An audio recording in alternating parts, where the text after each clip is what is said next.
ऐसी कोई अनोखी जिंदगी की तरतीब चली और ऐसा कोई निजाम चला कि उस बंदे से नकदो नकद मुलाकात हो गई और जो हम चाहते थे वो हो गए। एक साहब कहने लगे, मैं जा रहा था और मैंने ऐनक नहीं पहनी हुई थी, बाइक पे जा रहा था। शाम का वक्त मच्छरों का वक्त होता है, शाम हमेशा मच्छर निकलते हैं, क्योंकि अल्लाह का निज़ाम चलना है कि अल्लाह ने मुख्तलिफ जानवरों को ग़िज़ा देनी है। शाम के वक्त चमगादड़ भी निकलते हैं, वो अल्लाह का एक निज़ाम चलना है। तो कहा, मैंने फरिश्तों को कलमा पढ़ के हदिया दिया। कुछ मिकदार कलमे की थी, मैंने फरिश्तों को हदिया दिया और कहा कि मैंने अपने मुर्शिद से सुना है, एक आंख की हिफाजत 9 फरिश्ते करते हैं।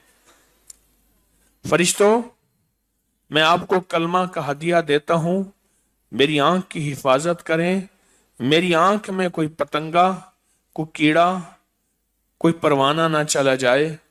और कहा कि मैंने यह हदिया किया और जब भी मैंने हदिया किया मेरी आंख में कोई चीज नहीं गई, और कहा जब भी मैं भूला आंख में कोई चीज चली गई। कहा एक दफा मैंने दूर था तो मैं आपका दम हो रहा था, उसके बाद दुआ थी, मेरे जी में था कि मेरी घर वाले भी सारे आ जाएं। उस दुआ में मेरे पास मोबाइल था, उनके पास नहीं था। मैंने फरिश्तों को हदिया करना शुरू कर दिया, कलमे का, आमाल का, सूरत कुल्लु वल्लाह आमाल का फरिश्तों को हदिया करना शुरू कर दिया। और फरिश्तों का कहा मेरे घर वालों को ले आओ, और कहा कि थोड़ी ही देर गुजरी सारे घर वाले आ गए। तो मैंने कहा कैसे है? कहा हमारे दिल में ऐसे आया कि आपके पास चले जाए।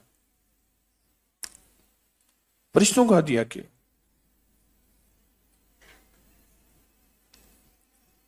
रसूलुल्लाह सल्लल्लाहु ताला अलैहि वसल्लम के रोजे पे फरिश्ते आते हैं, उनको हदिया किया, रूहों को हदिया किया, नेक जिन्नात को हदिया किया।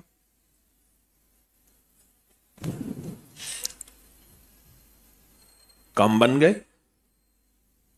जिंदा इंसान को हदिया किया। एक बाबा अकरम है, नेक आदमी है, भावलपुर रहते हैं। मैं उनके साथ एक जगह सफर में था, एक बंदे से मुलाकात करनी थी और नहीं रही थी। बैठ गए हम एक जगह, मुझसे कहने लगे पढ़ के उसकी रूह को हदिया करें। हम बैठ गए और पढ़ने बैठ गए। बाबा जी भी पढ़ने बैठ गए। हम पढ़ते रहे। थोड़ी ही देर के अंदर ऐसी कोई अनोखी जिंदगी की तरतीब चली और ऐसा कोई निजाम चला कि उस बंदे से नकदो नकद मुलाकात हो गई और जो हम चाहते थे वो हो गए। जो हम चाहते थे वो हो गए। इस वीडियो को लाइक और शेयर करें। अब करिए YouTube चैनल को सब्सक्राइब करें और रोजाना ज्यादा से ज्यादा सब्सक्राइब करवाएं। आप दूसरों के लिए सदका जारिया बनेंगे। अल्लाह पहले आपके दुख टालेगा।